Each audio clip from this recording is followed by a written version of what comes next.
Assalamualaikum warahmatullahi wabarakatuh. Bismillahirrahmanirrahim. Alhamdulillahirabbil alamin.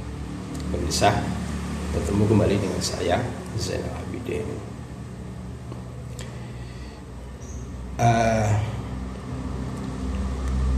Persoalan Al-Mahdi ini memang apa ya?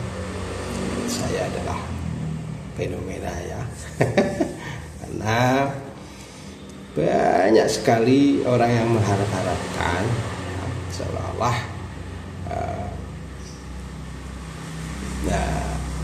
kemunculannya ya, Al-Mahdi yang selalu ditunggu-tunggu ini sangat heboh kemunculannya ya.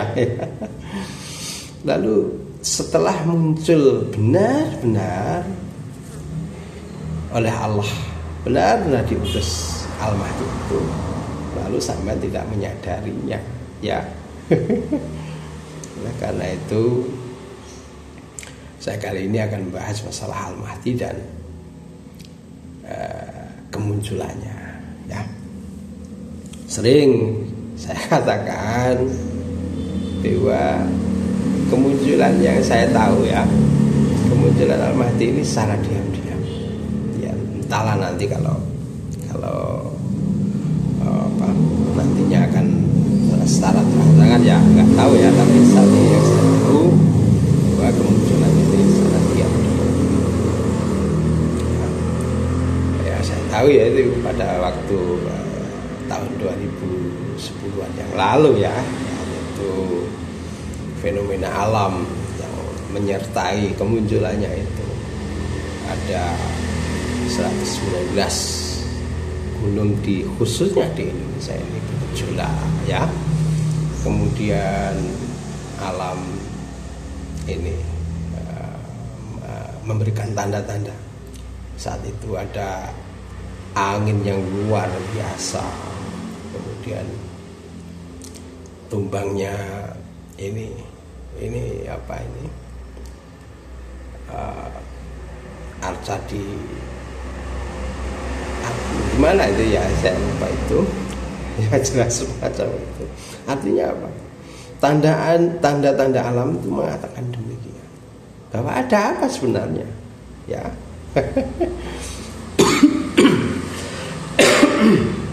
Kok ujuk-ujuk ada 119 gunung berapi di Indonesia itu bergejolak bersamaan.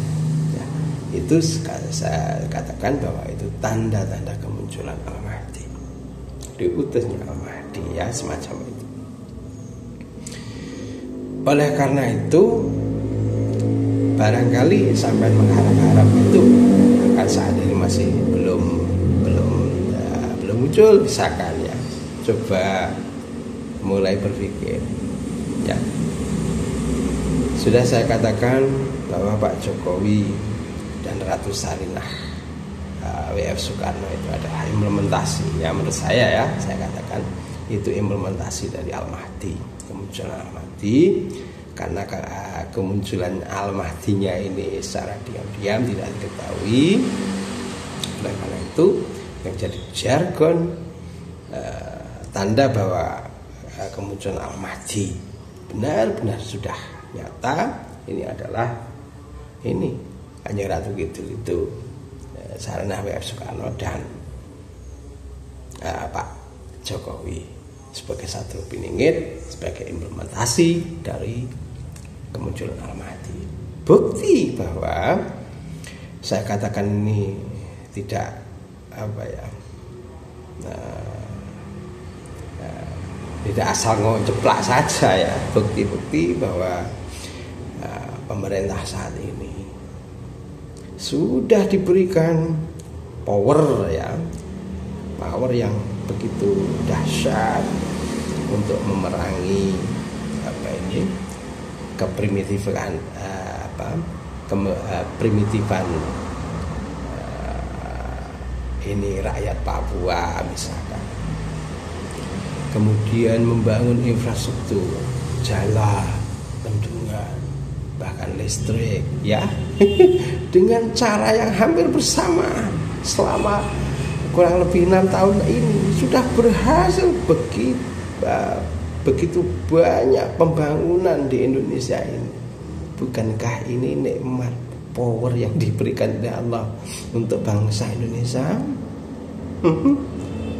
Masihkah kau dustakan nikmat yang terang benderang seperti itu?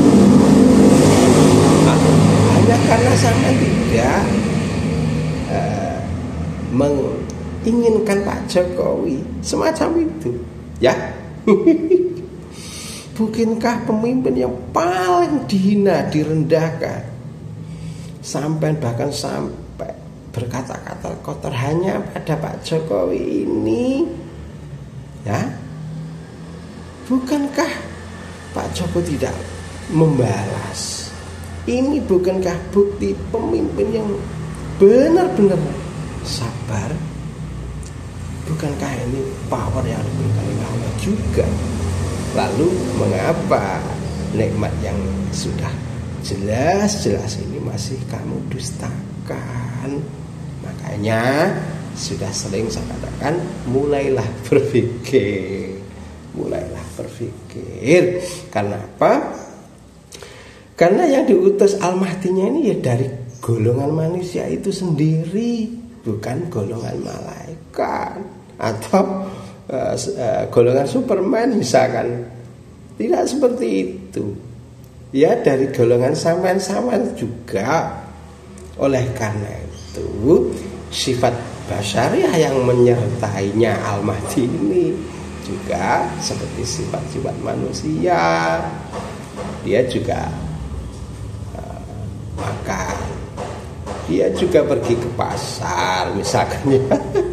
Dia juga seperti sampean-sampean juga, ya, berkeluarga misalkan. Ada rasa sakit kalau dihina misalkan, ya wajar, ya memang itu sifat basyariahnya.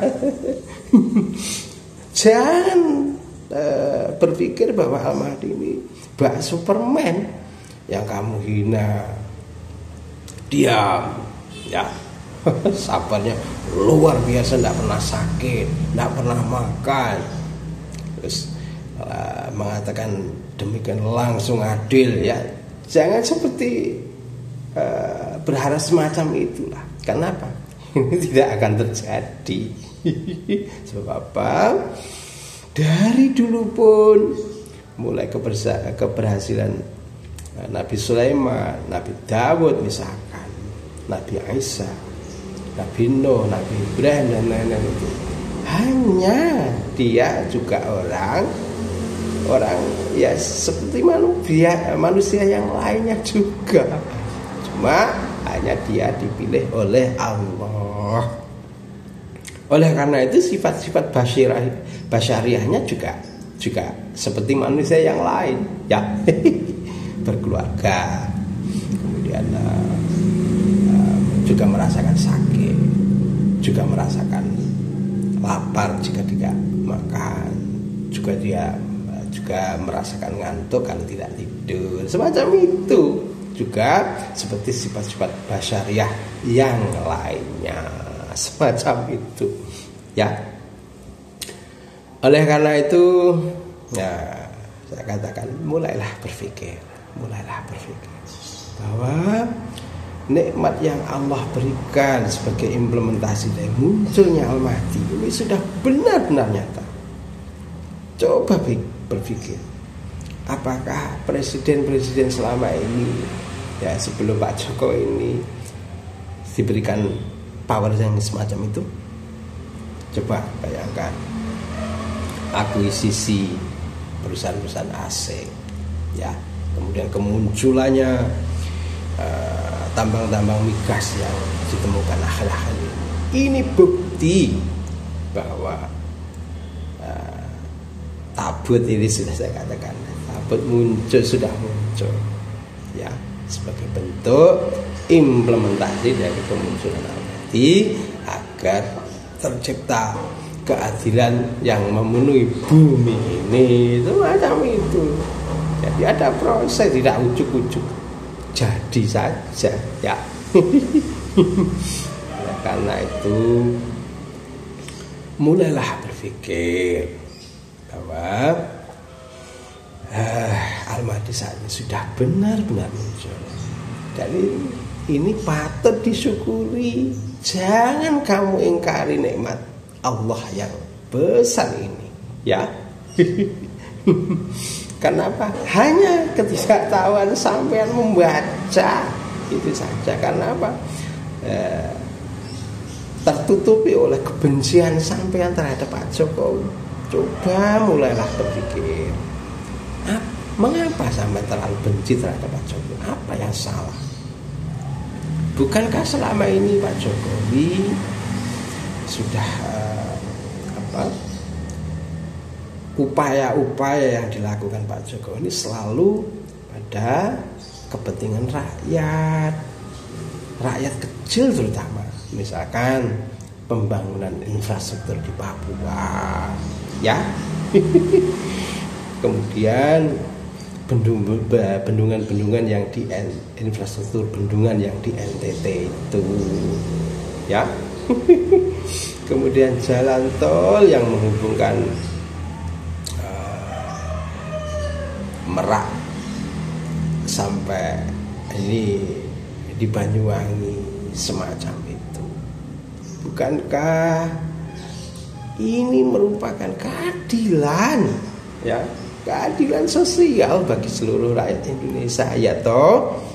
Bukankah masih di periode Pak Jokowi ini saja pengerjaan infrastruktur yang demikian besar hanya dilakukan selama 5 tahun saja, sudah demikian hasilnya, bisa mengalahkan yang 70 tahun kemerdekaan lama ini, ya toh? Inilah bukti bahwa kemakmuran atau keadilan ini sudah memenuhi bumi, ya. Karena menurut saya semacam itu, ya.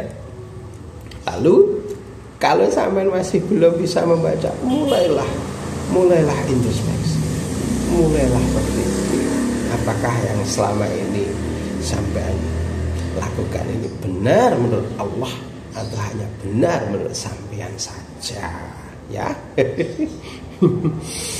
Oleh karena itu, marilah melihat sesuatu itu dengan seperti yang diperintahkan Allah, yaitu adil dan dalam kebaikan, ya.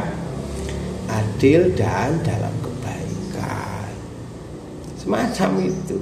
Kalau sampean mengolok Pak Jokowi bahwa Pak Jokowi otoriter, kalau benar-benar yang sampean tuduhkan itu, mestinya seperti zaman Pak Harto dulu, sampean sudah diciduk dan mungkin barangkali tidak tahu kemana rimbanya, ya toh. Apa yang saya katakan ini? Jelas Pak Jokowi ini bukan otoriter. Kalau otoriter yang dilakukan Pak Harto dulu, sampean sudah habis, ya. Oleh karena itu, kemudian saya contohkan pula, kalau sampean menjustis Pak Jokowi ini mengkriminalisasi ulama misalkan, seharusnya sampean mengecam Pak SBY dulu. Karena apa? Sudah mengkriminalisasi Pak Rizik dihukum itu toh, ya harusnya demikian. Lalu mengapa?